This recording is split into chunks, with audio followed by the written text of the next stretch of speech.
Good morning, everyone. Welcome at the second day. We're going to talk about the present, which is politically speaking quite depressing, but we're talking about philosophy of science today.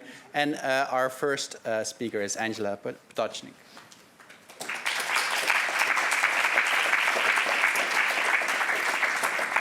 Thank you. Thanks to our organizers, Sander and Alan, for a really nice, smooth, and enjoyable event so far. I'm excited to learn about the present today. Learning about the past yesterday was great.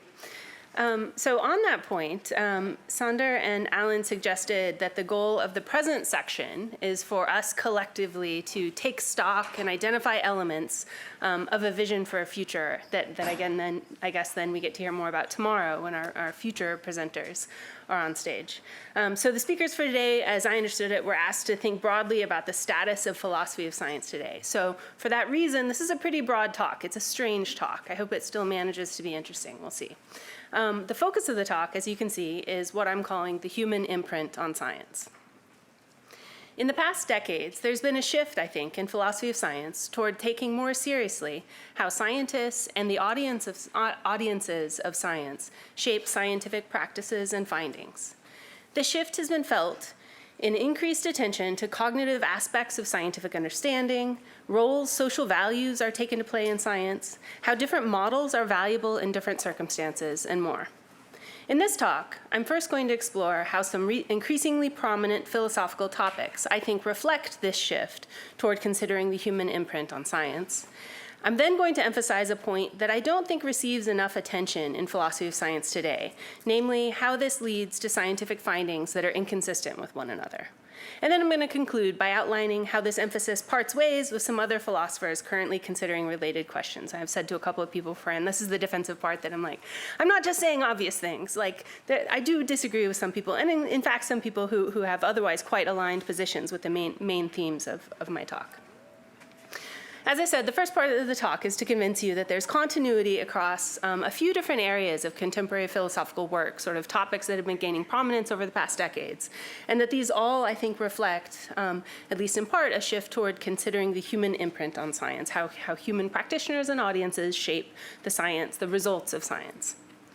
So I'll start with what's probably the most obvious example of topics in philosophy of science gaining prominence that reflect the human imprint in science. And that is research first in feminist philosophy of science, and then later transitioning into broader consideration of values in science. For some time, feminist philosophy of science was pretty well identified with the emergence of views that Sonja Harding, back in her 1991 book, classified as alternative positions. These are standpoint epistemology, feminist postmodernism, and feminist empiricism. All of these positions offered viewpoints of how the status of scientific investigation and knowledge needed to be rethought in light of feminist considerations. And all were developed outside mainstream philosophy of science, at least to some extent. That seems clear. Helen Longino, who you heard a wonderful interview clip from late yesterday that bears kind of directly on how on her part in this developing literature, is a primary proponent of historically of feminist empiricism, and has of course been influential in many other respects in feminist philosophy of science in particular as well.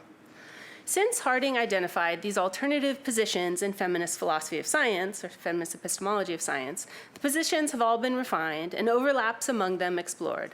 A primary example of this is Kristen Intimann's feminist standpoint empiricism, which combines, of course, standpoint epistemology on the one hand and feminist empiricism on the other hand. So feminist philosophy of science challenged the value neutrality of science by demonstrating that some identities and value systems were marginalized by science. This eventually grew into a broader positive project of evaluating the roles values play in science.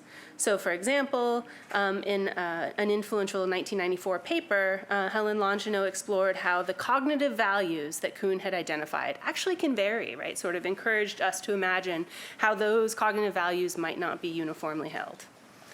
Heather Douglas's work is widely regarded as important in establishing the broader project of investigating the role of values, often called non-cognitive values in science. And Kevin Elliott is, I think, another important contributor to this discourse. I find his book, Tapestry of Values, especially helpful in sort of providing a very broad lay of the land and a sort of guidebook in thinking about ways in which social values can authentically show up in scientific research. So an important thing for me to pause and say at this point is this is sort of one path through what I take to be some, like I said, recent history, last 3 decades-ish, using exemplars. I know that this is not comprehensive, and I miss lots of important work and lots of important people in this retelling. And I'm going to do that again on the next slide when I talk about scientific modeling and scientific understanding. So wanted to mention that. I know that my story is not complete here. So I think for this work, for feminist philosophy of science and values in science, it's not hard to make the case that these philosophical developments reflect a recognition of human influence on scientific findings. An initial, as I'm thinking about it in this talk anyway, an initial emphasis in feminist work on how marginalized groups vary from the privileged majority, in science and otherwise, helped reveal that there were values at work all along in shaping scientific research.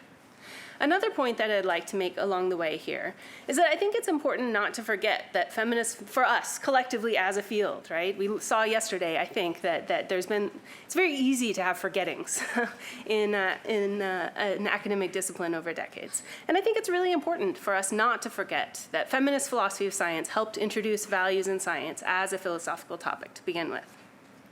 It's great that this topic has been fully incorporated into mainstream philosophy of science, but it wasn't always so. It was, as recently as when I was in graduate school at the beginning of the 2000s, sort of felt as a sort of on the margins kind of inquiry. The other philosophical topics that gained prominence in the past decades that I want to consider are scientific modeling and scientific understanding. For the former, Bill Wimsatt's work was extremely important, especially in emphasizing the value of false models, as he put it, over true theories. With significant influence from Wimsatt, Michael Weisberg gave sustained attention to scientific models and how they represent in his dissertation and later in his book. Biologist Richard Levins, meanwhile, was another notable influence on Weisberg, as well as other philosophers working on scientific modeling. For the topic of scientific understanding rising to prominence, a part of that story, I think, is Stephen Grimm's work on understanding and epistemology, and bringing this into contact with philosophy of science was an important development. Beyond this, there also emerged a raft of work on scientific understanding, distinct from and only partly in conversation with extant work on scientific explanation. This is sort of more fully within philosophy of science. So 2 important books, among others, both published in 2017, were Henk Direct's Lakatos Award-winning book and Kate Elgin's book, which built on lots of Elgin's prior work on understanding. Direct, I couldn't understand my notes there. Direct's project is especially notable, I think, for its philosophy of science in practice approaches and is recognized as such. And then Kate Elgin's book for her focus on idealization, or felicitous falsehoods, as she calls them, and exploring the continuity of scientific understanding with other varieties of understanding, such as artistic understanding. I think it takes a bit more work to interpret these interrelated developments in philosophy of scientific modeling and scientific understanding as recognition of human influence on science, but I think they are every bit as much as feminist philosophy of science and values in science literatures are. So as I suggested already, feminist philosophy of science and values in science literatures include the feminist investigation of how marginalized groups vary from the privileged majority, in science and otherwise, reveals that there were values at work in science all along. And it's only in recognizing variety in those values that their prevalence is recognized. So this is just quite directly on the point of ways in which human practitioners of science and the human audiences for which science is conducted influence the nature of the science. The topic of scientific modeling, in turn, offers an investigation of how scientific representations vary according to project needs, and thus according to scientists' interests and the interests of their audiences. This expands attention from just the scientific successes of explanation toward the human cognitive needs. Got ahead of my notes. And thus, backing up, scientific modeling. This offers the philosophical literatures on scientific modeling, and that coming to prominence offers an investigation of how scientific representations vary according to project needs, and thus according to scientists' interests and those of their audience. And so this is the framing of the literature on, or the investigation of philosophy of scientific modeling that is our inroad into thinking about how this also reveals human influence on scientific research. And so I explore some of the overlaps between philosophical literature on scientific modeling in this respect and feminist philosophy of science in this old paper of mine from 2012, Feminist Implications of Model-Based Science. This was maybe just a few years out of grad school, and as I sort of continued to read and reflect on these two literatures, that are mostly conducted by distinct philosophers, I was really struck at the number and extent of overlap in the sort of overall position that is developed. Meanwhile, philosophical investigation of scientific understanding considers how cognitive needs, what it takes to understand, for humans, the real humans aiming to understand from science, shape the theories and models that provide explanatory knowledge in science. This expands attention from just the scientific successes of explanation toward the human cognitive needs that scientific explanations are designed to address. In general, I think it's plausible to see all three of these topics receiving increased philosophical attention over the past decades as bound up with philosophy of science grappling with how science reflects human values, human needs, and human interests. So that's the big picture starting point. Now I want to consider implications of this human imprint for the relationships among different scientific projects. In particular, how this suggests that scientific accounts are and will remain many and varied. So, yeah. My departure point is the discussion of feminist philosophy of science and values in science, scientific modeling and understanding that we just sort of walked through. All of these philosophical projects, to some extent, are associated with a recognition of pluralism. Very broadly, the idea that there can be multiple different scientific products serving different needs of science's human practitioners and audiences.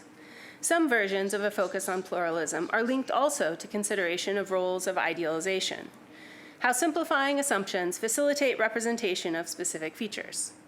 Discussions of idealization have largely played out within the literature on scientific modeling that I just briefly characterized, including in Michael Weisberg's work, but philosophical attention to idealizations predates that literature, or the sort of walk through the literature that I talked through.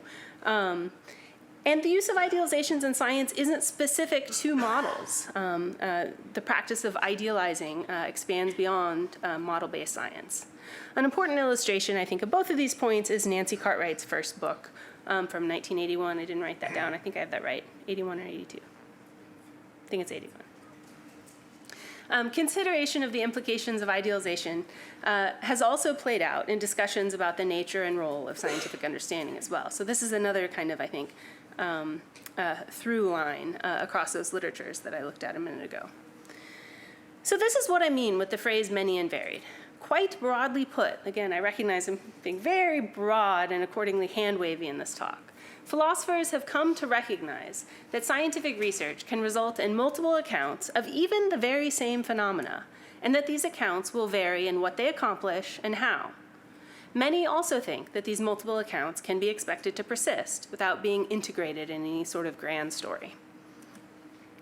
Here's a simple example, focusing primarily on research conducted in Renee Duckworth's lab at Arizona State University. These birds are western bluebirds. Ecologically, western bluebirds are secondary colonizers. Mountain bluebirds initially colonize after a forest fire, then western bluebirds later displace them. Western bluebirds are sort of more aggressive and, as I recall, larger than mountain bluebirds. It turns out that a frequency-dependent trait of western bluebirds is responsible for their colonization behavior.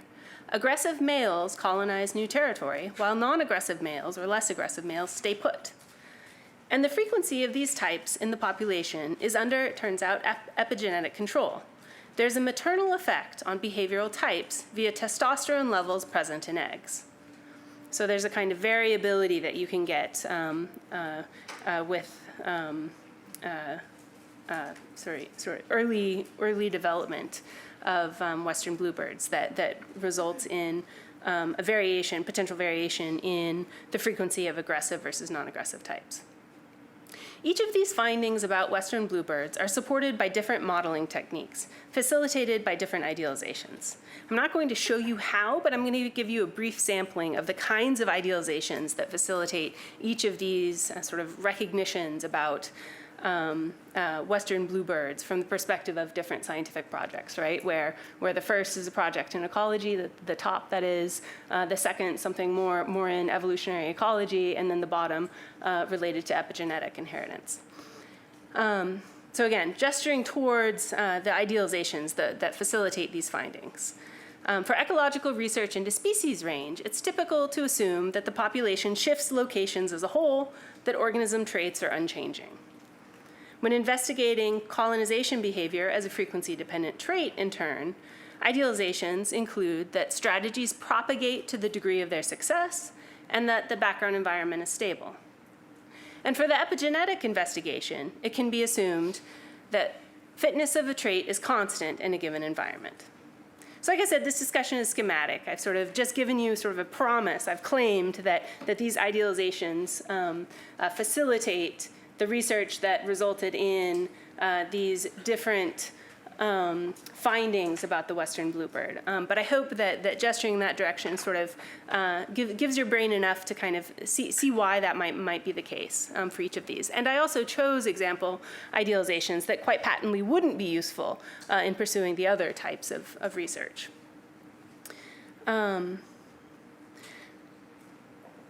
Yes, so I hope that this gives some sense of how appropriate idealizations depend on the specific research purpose. And this, in turn, I hope motivates these different investigations as actually distinct investigations, even though they sort of align nicely in their findings, and varied both in how they proceed and in what they've accomplished. Okay, so my last topic is to suggest how these last points, specifically the emphasis on variability across scientific accounts, I think parts ways with some positions held by philosophers who otherwise have really closely aligned views to the broad picture that I've offered so far.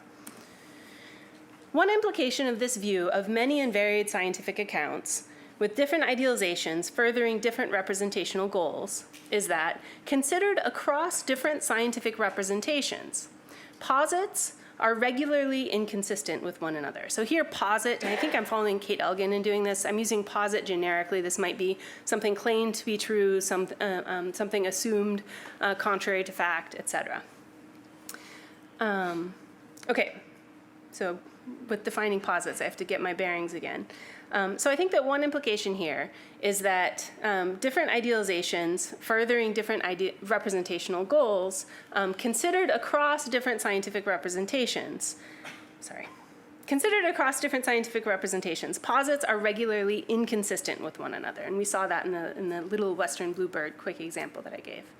Idealized assumptions in one investigation regularly contradict idealized assumptions or claims posited in another, and this is by design. The ideal gas law assumes no intermolecular forces among particles, while van der Waals equation assumes the existence of these forces. Both can be used to represent the same gas. One model of a trait presumes simple inheritance, whereas another model details the genetic basis for a trait. So this idea about representational inconsistency in turn undermines any desiderata, I think, of coherence across representations, or for that matter, getting back in the sort of values and feminist philosophy of science literature, any coherence across situated knowers. Or so I think. And this is the idea, I think, that seems to, or this pairing of ideas, I think, seems to be controversial to some extent. So to start to explore some relevant disagreements, briefly, because the talk is brief, I'll consider Holly Anderson's chapter Truing in a volume that she recently edited with Sandy Mitchell. Anderson rejects the idea that idealizations are false, claiming that this view requires that one adopt a naive correspondence view of truth. Instead, Holly claims that situated in the context of models, trued onto the relevant systems in the world to which they are applied, these idealizations are just like other statements that allow us to get around experience, construed broadly in a more efficient way. what would make them look more true on an atomistic correspondence view would actually make them less true on the pragmatist view of truing. Now, of course, I haven't told you what her overall view of truing is. I'm sort of grabbing one piece from that project, and also the underlining is my own. I'm sure you imagined that.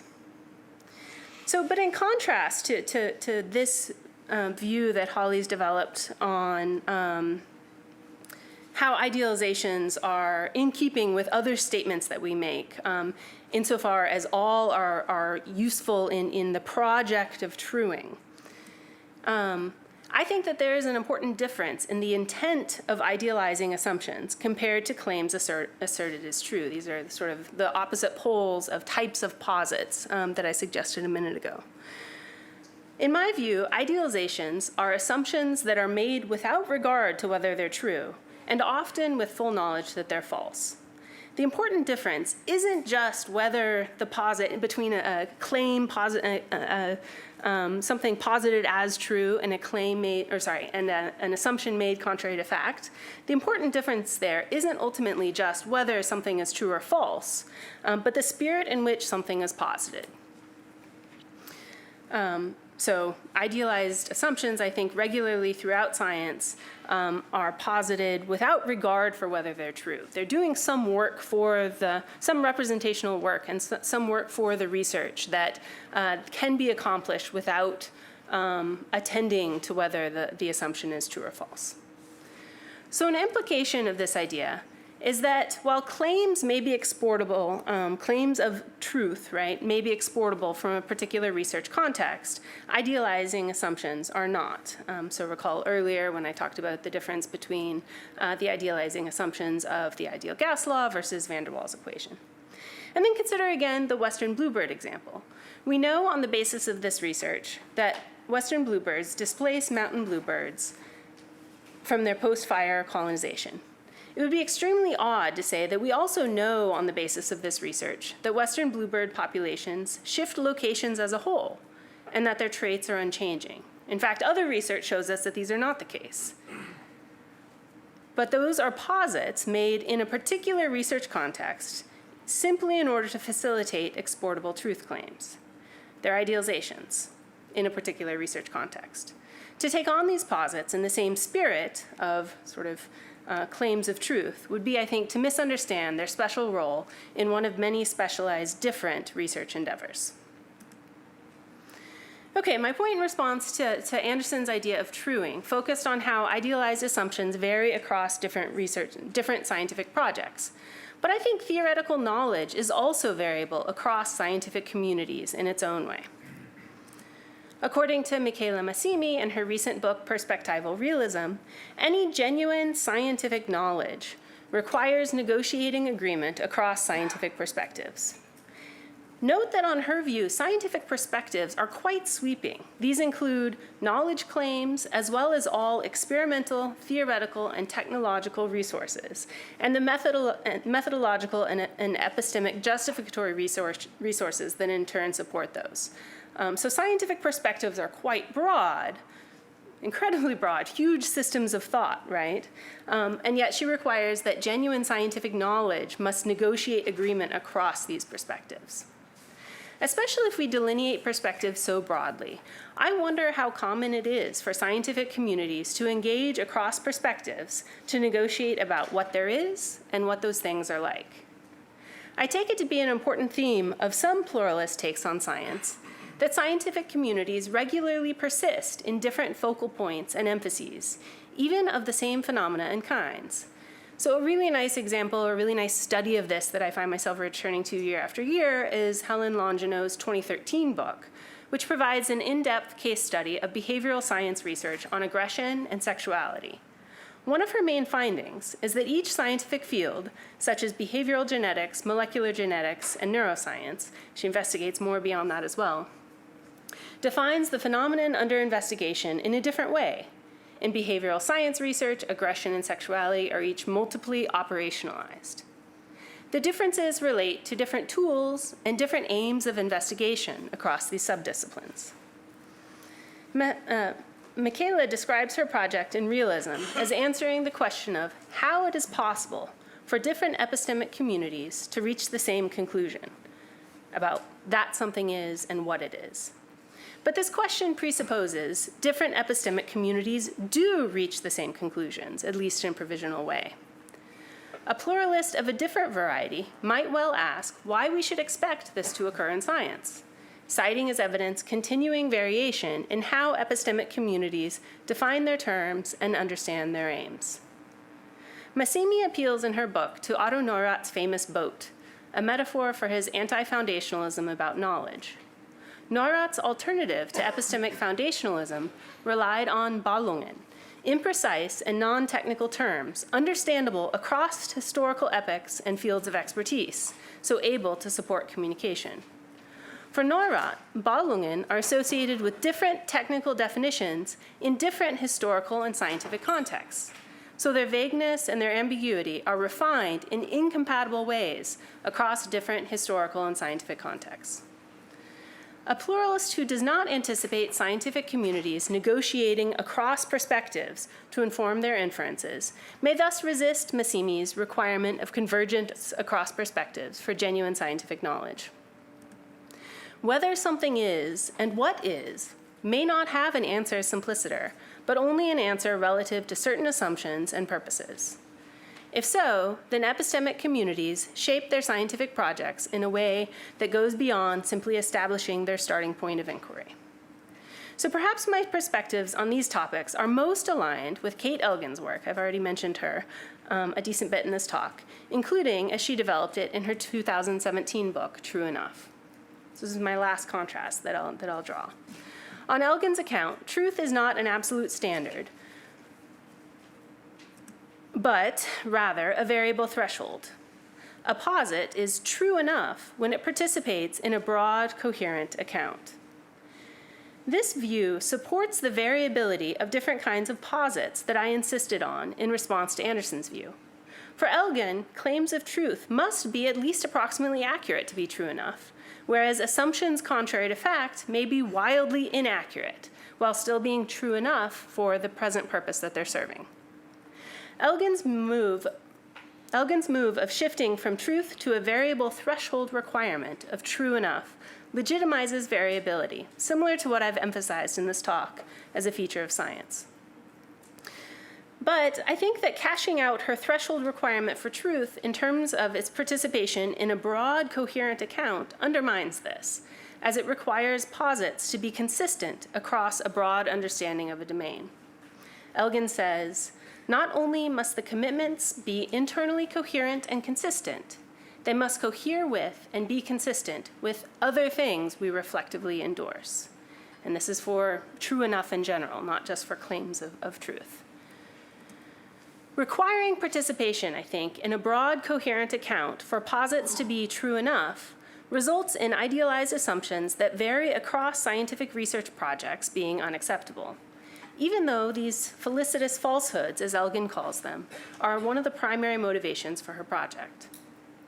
In my view, to account for the roles idealizations play in science, we must also be able to account for the inconsistency among the posits of different representations that together comprise our various scientific accounts of any given phenomenon. I believe Elgin is right that we need a threshold concept of truth, but I think the threshold also has to be a variable threshold. So epistemic acceptability, we actually heard that yesterday too. Epistemic acceptability is Elgin's generic term for what is true enough. In my opinion, what is epistemically acceptable varies in two ways. First, with the role that a posit plays in a representation. This is right whether you have an idealizing assumption or a claim of truth. But second, with the specific epistemic aim to which the representation is put. And this is a place where we can return to sort of feminist philosophy of science and values in science literatures for context for that idea. This is the variability that I've been emphasizing in this talk. This is why I want to insist, in response to Anderson, that idealized assumptions are different in kind from truth claims, and in response to Massimi, that broad coherence across radically different perspectives isn't required for genuine knowledge, or more broadly, more carefully for me, for genuine epistemic success. Our scientific representations inherit the perspectives of their originators. This point draws from decades of work, first in feminist philosophy of science, later in values in science. These perspectives influence the specific epistemic purposes for which scientific representations are designed, what exactly they are intended to help us understand, or identify, or accomplish. This point draws from philosophical discussions of scientific modeling. And those various epistemic purposes are facilitated with a variety of idealizations, convenient shortcuts, that if we take time to study them, reveal the intent by demonstrating what doesn't matter. Not what doesn't matter in the world, but what doesn't matter to these particular researchers, their particular audiences, given the particular epistemic aims at hand. So this, I think, is the human imprint on science. Thank you.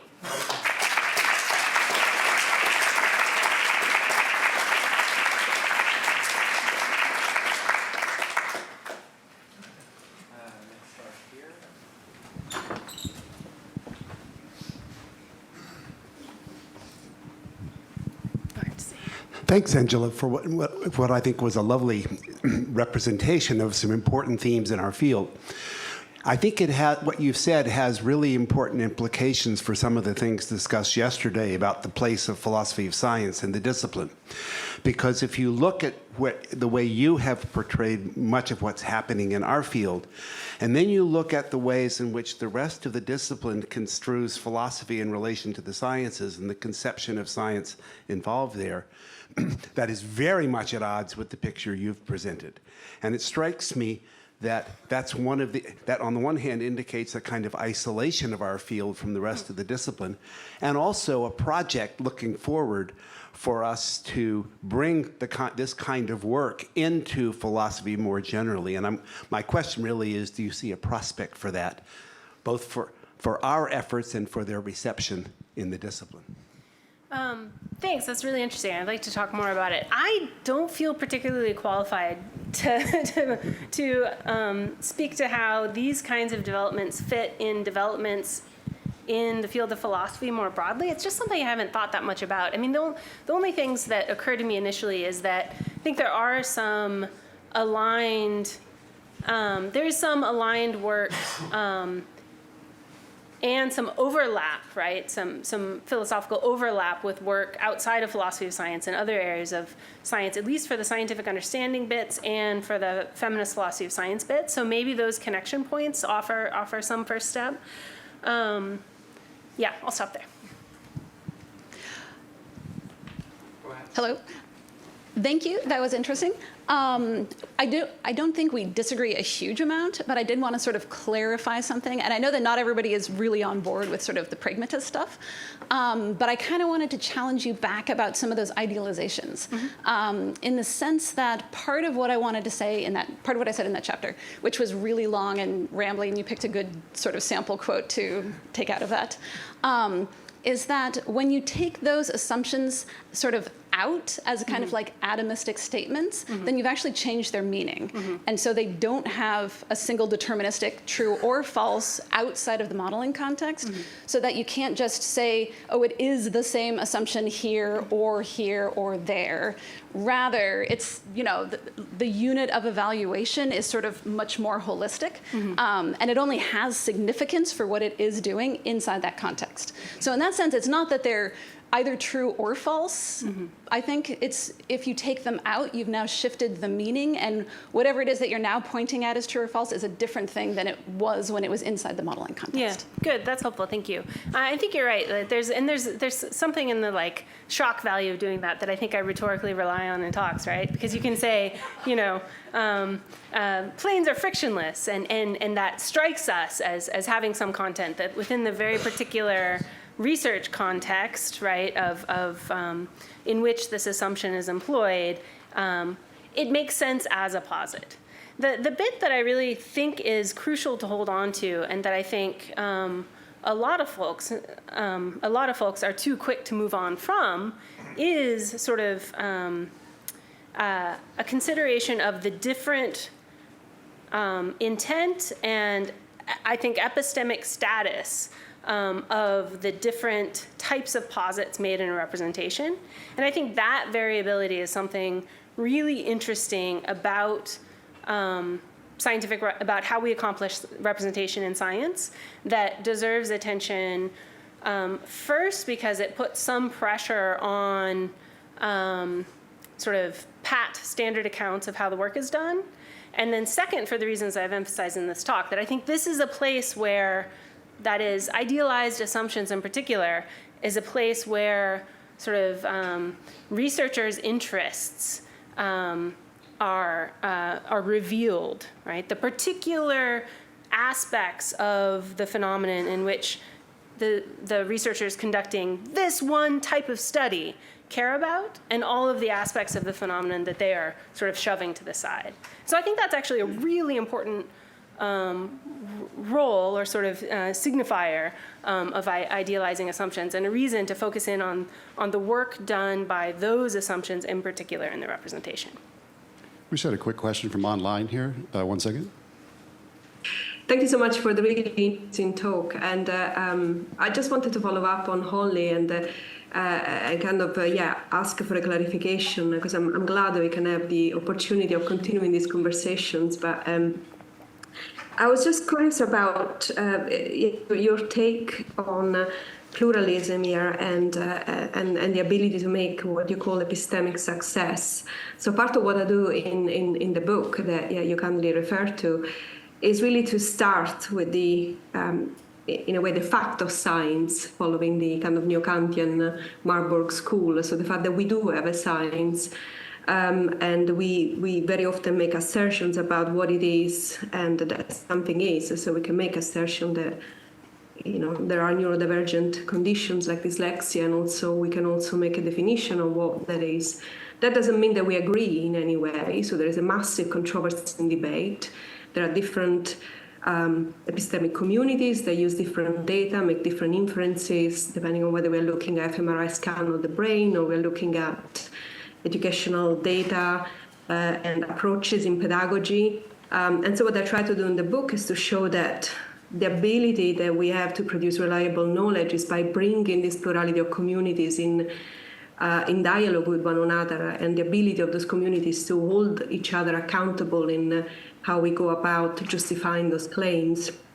So it's really the intersecting and interlacing of perspectives that play an important role. So I'm kind of curious about what the equivalent of that would be under the account that you want to defend once you take the situated point of view of feminist literature, but defending this idea of epistemic success.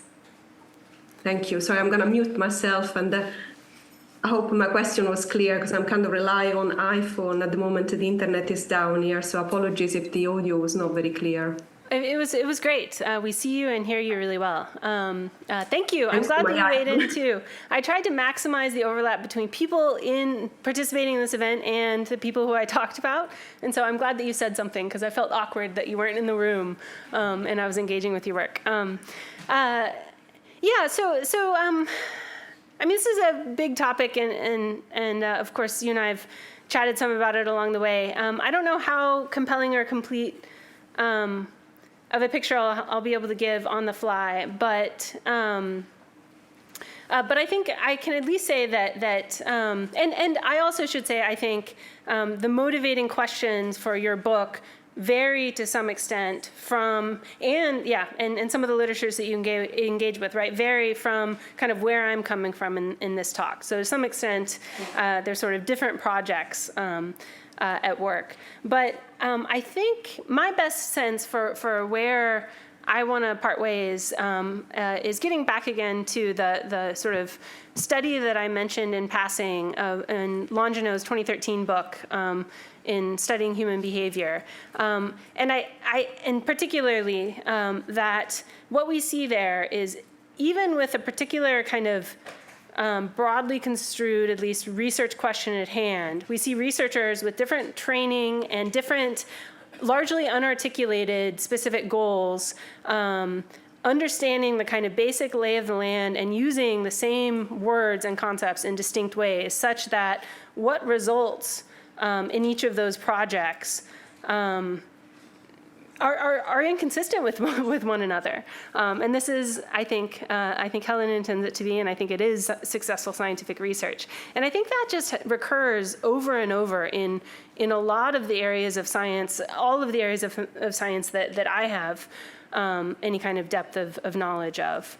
And so where I think that, from my perspective, seems to part ways with the picture we get in your book is I don't think we see that next step of, let's try to make sense of the different theoretical assumptions and empirical apparatus, et cetera, that condition these different accounts, but rather just the appearance of multiple accounts of the very same set of phenomena, or at least largely overlapping sets of phenomena, and sort of proliferation of different types of research. So I really want to emphasize this, like the idea that I just summarized as variability, I guess the many and varied both, right? And emphasize that I think there is this kind of proliferation of accounts without a lot of attention to figuring out how to reconcile those accounts. And I think that parts ways with what I saw as those particular themes that I emphasize in my talk from perspectival realism. There's a few more people in the queue, but unfortunately we're already over time, so I encourage you to talk during the break. Thank you.